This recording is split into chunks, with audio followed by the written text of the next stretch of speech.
Every week, it's my goal to share a story of someone's journey through their life in Financial Vineyard. We take you from their roots to the journey of their vines and the influences in the air that have helped craft their delicious lives. Like wine, life and finances have different palates that should be celebrated and not judged. Welcome to this edition of Wine and Dime, where we take a journey through several different comments that were collected when I asked the question about concerns or fears that people were thinking about in retirement. I also asked the question of what retirement looks like, and actually nobody defined that specific question, which I found really interesting. But I want to walk through some of the fears that were expressed. However, before we dive into that, I do want to mention, as I promised at the last podcast, Brett and I were fortunate enough to take some time on a day in a beautiful month of June and go explore a couple different wineries, some of our favorites, with the idea that we would be looking for rosés. And we came across 3 rosés that I wanted to share with you in case you're looking for a perfect, in my opinion, summer wine that's got a hint of red and a hint of white, a freshness of white. Starting with Lakewood Winery, they have, and I've mentioned them many times in the past, but they have a rosé wine that I think is a perfect price point. It's about $10 a bottle. And their wine is, in my opinion, that crisp summer, refreshing rosé that if you're transitioning in between white and red, this is a perfect wine for you.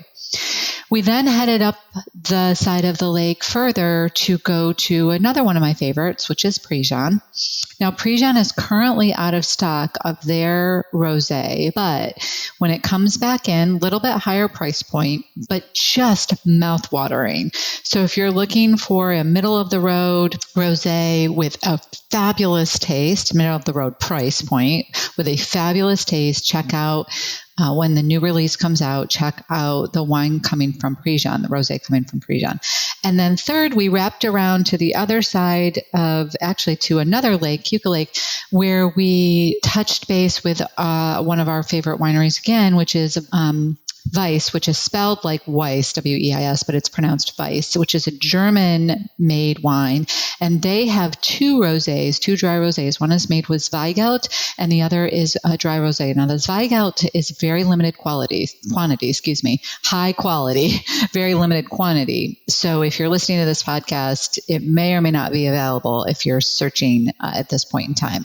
We encourage you to get in your car if you are interested and explore these different wineries. If you're not from the area, many of the wineries are starting to send canned wine, so it ships a little bit better.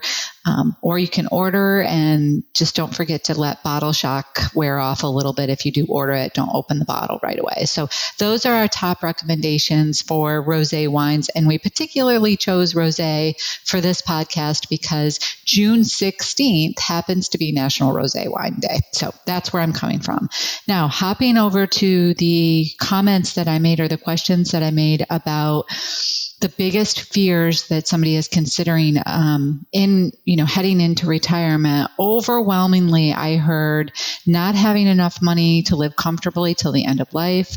The second part of that was hoarding too much money and not enjoying it while you're alive. And then third was healthcare risks. And one of the things that I think is really important when we talk about retirement is, first of all, and by the way, nobody actually said, what does retirement look like for you? Nobody actually answered that question. So I think that, when we start out thinking about retirement, one of the first steps that we want to have people do is actually define what retirement looks like for them, because retirement looks so different for so many different people. You may phase into retirement, which certainly changes the projections of how much you need to save for retirement, and if you love your job and you want to work longer, then that's certainly an option. We have to think about things that get in the way of retirement, right? So when we do the financial planning process, we walk through, when we're onboarding a client, we walk through a couple different steps before we even get to the retirement and investment discussion. And that's because there's a lot of things that can get in the way prior to actually retirement. So for example, when we start the process and identify where you're at right now, so kind of like a financial audit, like where do things look like right now? What can possibly get in the way of retirement? Well, there's things like death and disability and job loss and loss of a spouse, divorce. All of those things can get in the way of retirement and the way that, life is right now. So identifying all of those risks are the first step, in our opinion, of making sure that you get to retirement the way that you want. But then we also have to think about, what is the vision of retirement? What do you actually want in retirement? Are you somebody who traveled all your life so you really don't want to travel? Or are you somebody who hasn't had the chance to travel and you want to travel a ton, and maybe you want to travel a lot in the beginning stages, but not in the ending stages? We have to start thinking about, what does retirement look like before we can worry about whether or not we're going to run out of money. And we also have to take into consideration, justifiably, what our hereditary health concerns are, and also what our current health concerns are, and if there's any health concerns that would be ongoing chronic type health concerns. But again, visioning what can get in the way, which is those health concerns, is a big part of that first risk that we talk about. Secondly, we often talk about some of the other competing goals that could get in the way of retirement, such as paying for education for your children, or if you'd like to buy your dream home someplace that's currently out of reach, at least mentally, in your head during retirement. What are those competing goals that are going to exist? And how do taxes get in the way of retirement? People often talking about running out of money. Is there a tax efficient way that we can create more income for ourselves in retirement versus paying more in taxes? So again, looking at those kinds of risks that can get in the way, and then diving into retirement and the investment side of retirement are kind of the final steps, because again, investment risk can come into play, as can saving risks, not saving enough, not taking enough risk in your portfolio to actually grow the money the way that you need it to, and getting comfortable with the idea of what risk really is. Because a lot of people think of risk as market up and down, but risk can be not outperforming inflation. Risk can be, saving too much in one bucket that makes it more taxable than another bucket. So we have to take that step back when we're forming the idea of, well, what does retirement look like? Once you have an idea, and for some people, we try to create kind of like a vision board. What do you want to do in retirement? What do you love about your life right now and you want to do more of? Or again, do you want to work part-time in retirement? I know a lot of people that will retire from their career and then take on a second career because that's what they want to do. What are you currently spending, and what will you be spending in retirement is a big part of that planning process, to know, should you be spending more money now, or should you be saving more money now and, allowing you to spend more money later in life? It's a big shift when we think about the average life expectancy and retirement age, right? So for males, the average life expectancy is age 84, and for females, it's 87. And actually, that might be a little bit lower now with the new tables that are adjusted. But some of that is lifestyle. Some of that is, your own, how you stay active in retirement. But the point about that I'm trying to bring up is that if we can come up with some of those numbers and we can come up with some of those goals, then we can start to come up with some bucket strategies. And I know that when we have worked with other people in the past that have these fears of not having enough money, having healthcare costs be extreme, and then defaulting to, well, I don't want to do anything now because I might not have enough money in retirement. It's really very helpful if we can come up with some buckets. So bucket number 1 is based on what's your biggest fear. And if your biggest fear is healthcare concerns, why don't we start putting money in that bucket, that specific bucket, and label it healthcare money? So as part of your overall savings plan, we may have a bucket called healthcare. We want to have another bucket that's called income for retirement. So a specific bucket that is there to generate income during retirement. Now that might not just be assets, that might be Social Security, if you're lucky enough to have a pension, but that bucket exists to say, what are our resources to provide the minimum fund living expenses that we want to have during retirement. So now we've got the 2 buckets that are minimum income for retirement, covers basic expenses. Maybe we even have a 3rd bucket that we call a travel or retirement home purchase, or could even have a 4th bucket. The point that I'm trying to get at is the reason, in my opinion, there is a lot of fear is because we can't see what it is that we're saving for. We save aggregately, right? We save in a 401k plan. We save in a 403b plan, but we save aggregately, and we don't break out those buckets to say this part of our savings is for healthcare. This part is for travel. This part is for living expenses. But perhaps that's what we need to be doing.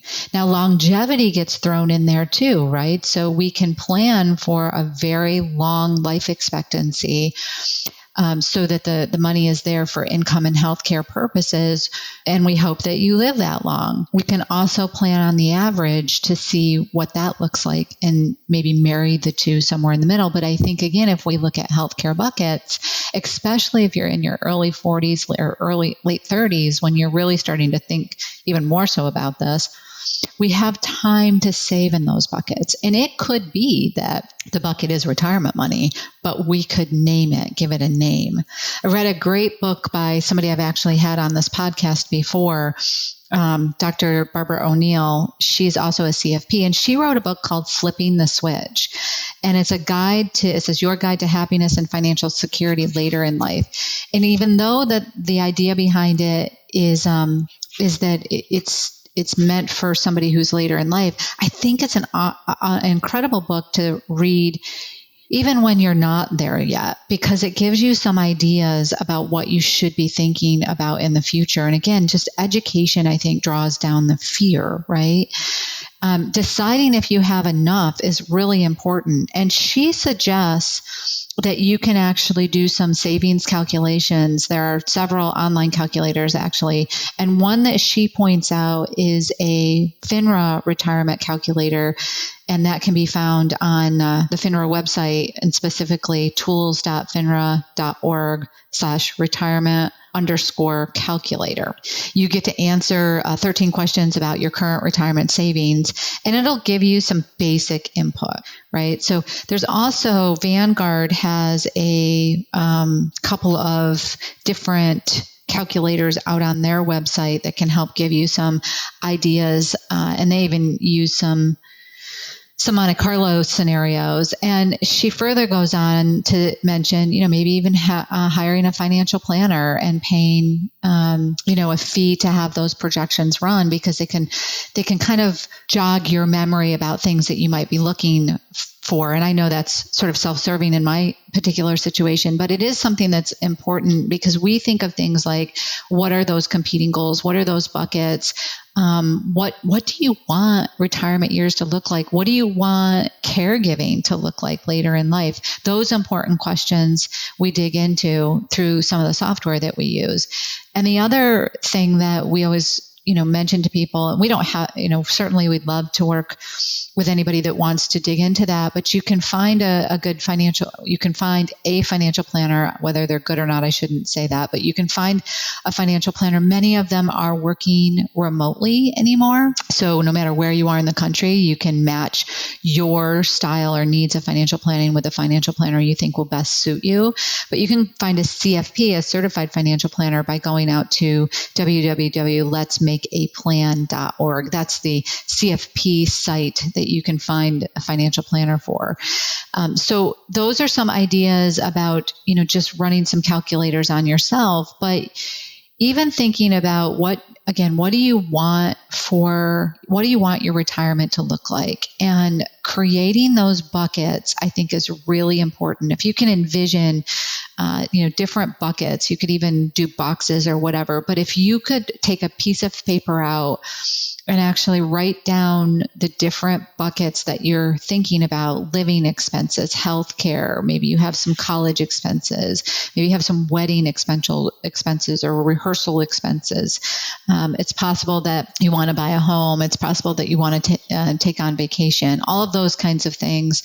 Those are all buckets that we need to start thinking about, and we need to start saving into those particular buckets so that you can see where your assets are actually being laid out. And then you can start to, release the fear a little bit of what is actually holding you back. And then you can start to say, okay, if those buckets are full, now I can start to think about buckets prior to retirement, right? So what do I want to do prior to retirement? So a lot of times I'll draw a line on a piece of paper down the middle of the paper, and I'll have pre-retirement and post-retirement, and we'll have buckets for each of those. And sometimes we just do it in software depending on the visual that's needed for people.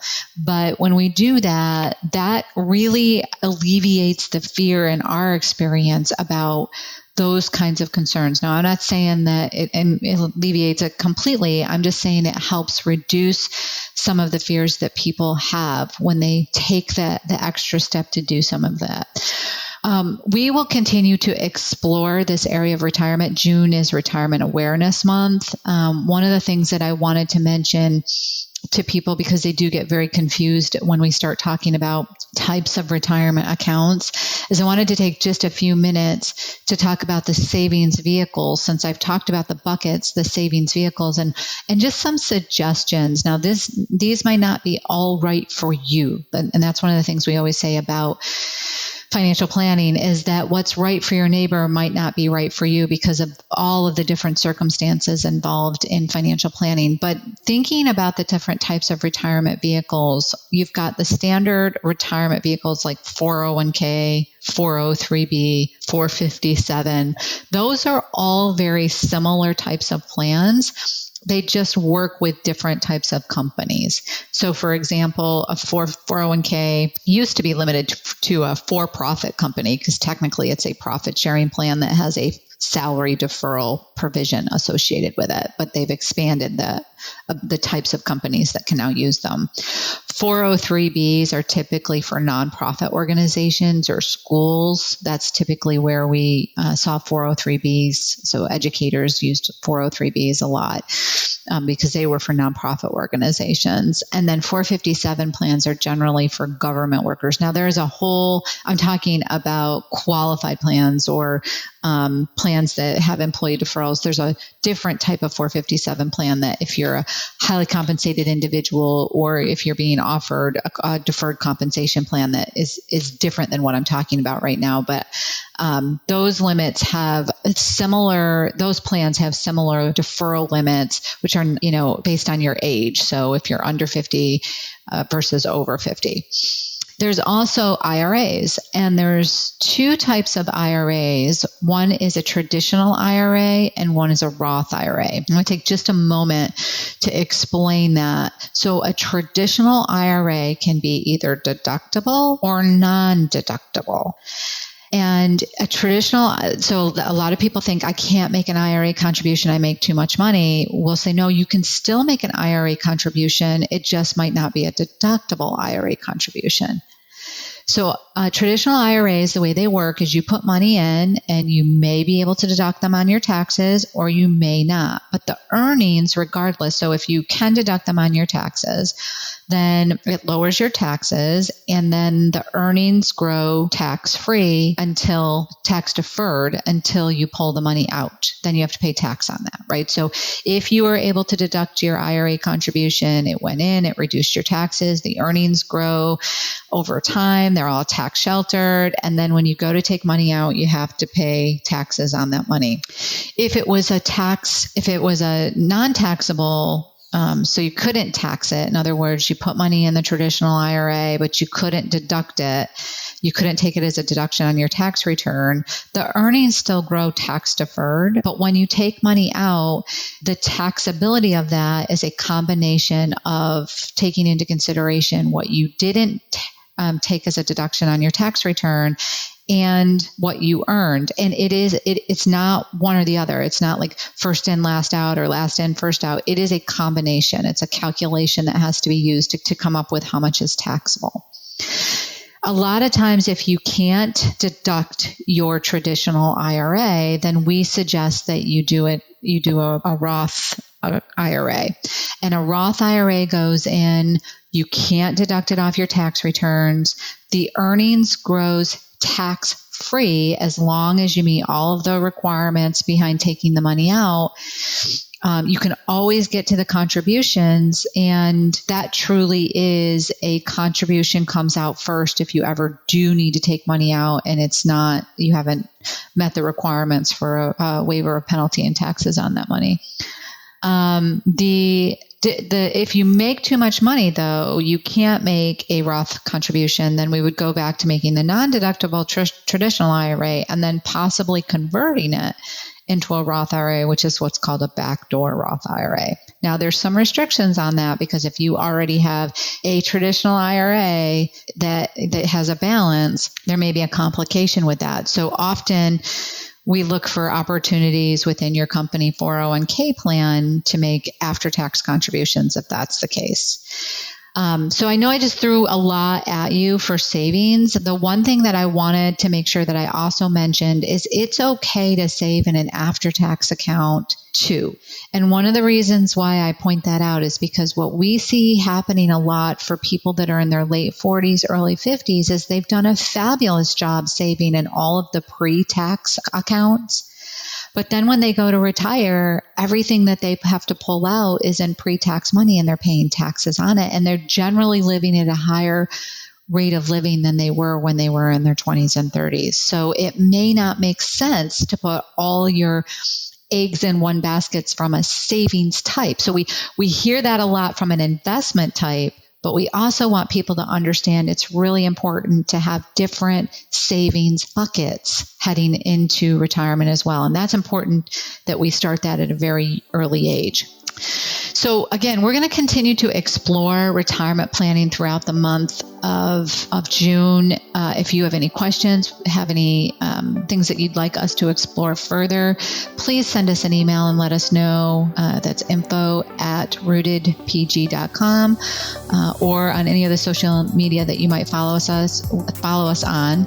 We also ask that you head on over to Apple or to SoundCloud and rate us so that we know you enjoy this podcast and other people can find this great information, or we hope what you think is great information. Thank you very much for listening. And again, stay tuned for more information about retirement planning in the month of June. And that will about do it for today's episode of Wine and Dime. You can contact Amy through the website, www.rootedpg.com, or amy@rootedpg.com. You can also follow us on Facebook and Instagram @rootedpg for the latest news. And if you have any questions, comments, or topics you would like to hear about, feel free to let us know. And don't forget to rate and subscribe the show wherever you get your podcasts. And again, thank you for listening, and be sure to tune in next time.